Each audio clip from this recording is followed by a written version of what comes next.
ভাদ্র মাসে কৃষ্ণপক্ষের অষ্টমী তিথিতে পালিত হয় জন্মাষ্টমী।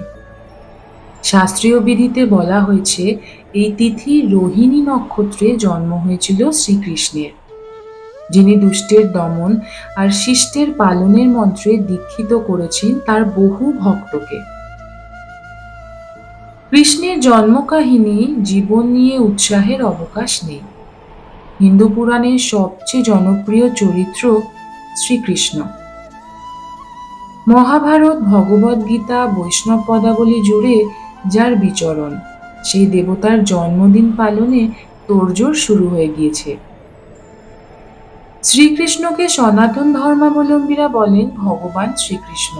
তারা বিশ্বাস করেন পৃথিবী থেকে দুরাচারী দুষ্টদের দমন আর সজ্জনদের রক্ষার জন্যই এই মহাবতার স্বর্গ থেকে পৃথিবীতে আবির্ভূত হন।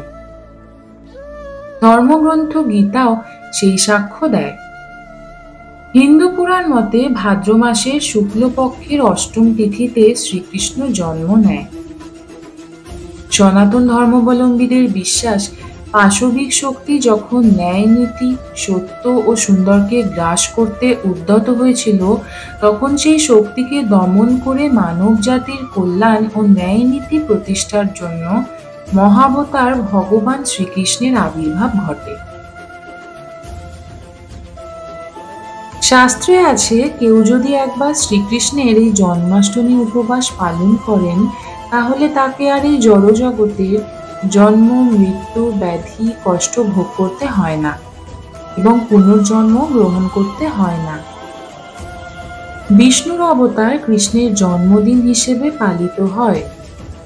এর অপর নাম কৃষ্ণাষ্টমী, গোকুলাষ্টমী, অষ্টমী রোহিণী, শ্রীকৃষ্ণ জয়ন্তী ইত্যাদি। হিন্দু পঞ্জিকা মতে সৌর ভাদ্র মাসে কৃষ্ণপক্ষের অষ্টমী তিথিতে যখন রোহিণী নক্ষত্রে প্রাধান্য হয়, তখন জন্মাষ্টমী পালিত হয়। গোটা দেশ জুড়েই পালিত হচ্ছে জন্মাষ্টমী।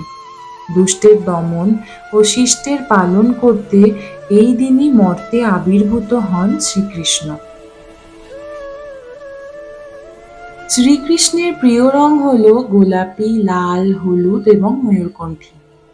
জন্মাষ্টমীর দিন এই সব রঙের পোশাক পরা অত্যন্ত শুভ।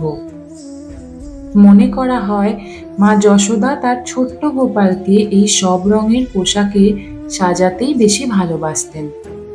তাই ছোটবেলা থেকে এই সব রঙের প্রতি একটা ভালো লাগা তৈরি হয়ে যায় কৃষ্ণের মনে। তার জন্মতিথিতে এই সব রঙের পোশাক পরলে শ্রীকৃষ্ণের কৃপা আপনার সঙ্গে সবসময় থাকবে।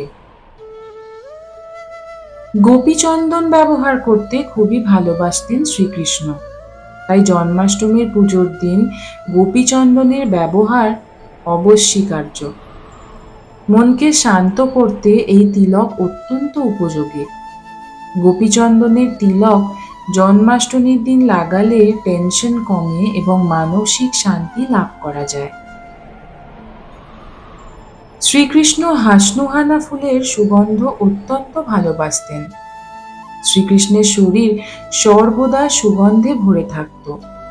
শাস্ত্র অনুসারে কৃষ্ণের শরীর ছিল অষ্টগন্ধা। সুগন্ধের প্রতি তার আলাদাই আকর্ষণ ছিল। কৃষ্ণ বাঁশি বাজাতে খুবই ভালোবাসতেন। তার বাঁশির সুরে সবাই মোহিত হয়ে যেত। তাই জন্মাষ্টমীতে বাড়িতে একটি বাঁশি নিয়ে আসা অত্যন্ত শুভ বলে মনে করা হয়।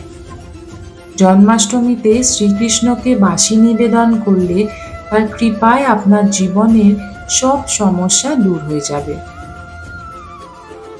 ভিডিওটি ভালো লাগলে অবশ্যই একটি লাইক ও চ্যানেলটিকে সাবস্ক্রাইব করে পাশে থাকার অনুরোধ রইল।